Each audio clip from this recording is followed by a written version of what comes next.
L'environnement durable fait partie du développement économique, donc pour moi les deux sont liés, les deux sont nécessaires.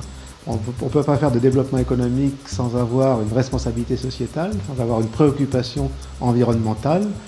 Aujourd'hui c'est important, ça l'a toujours été, mais aujourd'hui il y a une prise de conscience supplémentaire et je crois que c'est une valeur ajoutée, je dirais, de l'intégrer dans nos développements économiques. Et il faut pouvoir réinvestir sans arrêt.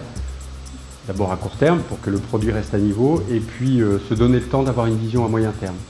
Et aujourd'hui, ce que je ressens, c'est que la dimension durable du développement d'une station comme Val d'Isère est un peu escamotée. L'avenir du territoire, au-delà d'une saison ou deux, ne les intéressait pas beaucoup. En tout cas, ils ne sont pas très motivés pour le prendre en charge. Et donc, je crois qu'il faudrait arriver à rassembler tous les acteurs locaux. Or, dans notre environnement immédiat, qu'il soit naturel, économique, social, il se passe des choses qu'on a du mal à appréhender. C'est un challenge à l'heure actuelle pour les collectivités qui s'illustrent particulièrement dans des activités comme les stations de sport d'hiver. Rendre un territoire durable, avant tout, c'est avoir une vision globale de ce territoire-là. C'est vrai que du coup, à l'Alpe d'Huez, il y a une très forte orientation sur toute la politique de mobilité. Et cette politique de mobilité, justement, a un rôle tout à fait transversal, puisque du coup, elle traite plusieurs points majeurs dans la gestion d'une collectivité. Et puis, dans un but aussi, bien sûr, toujours d'embellissement de l'espace, de la requalification des espaces. Tout ceci pour avoir une mobilité dans la station fluide, agréable, et tout ceci qui concourt à un cadre de vie confortable et performant.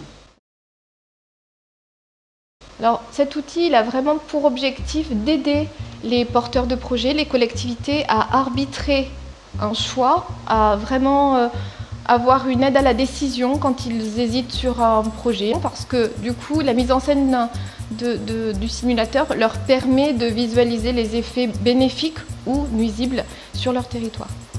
Pour faire cela, on va rechercher avec eux le meilleur mix parmi leurs projets pour bâtir le scénario de développement final qui sera le plus en adéquation à la fois avec leurs besoins et donc cette logique de RSE. C'est un simulateur qui permet à des structures publiques, des conseils généraux, des stations de sport d'hiver, de pouvoir analyser avant leur prise de décision, quelles vont être les conséquences de leur prise de décision. L'outil permettra bien évidemment aussi de stimuler sur du court terme, sur du moyen terme et sur du long terme. EcoRSE s'adresse en priorité aux citoyens à travers les élus, les financeurs, les décideurs qui vont pouvoir, grâce à cet outil, se projeter et décider à partir de scénarios qu'ils auront eux-mêmes construits.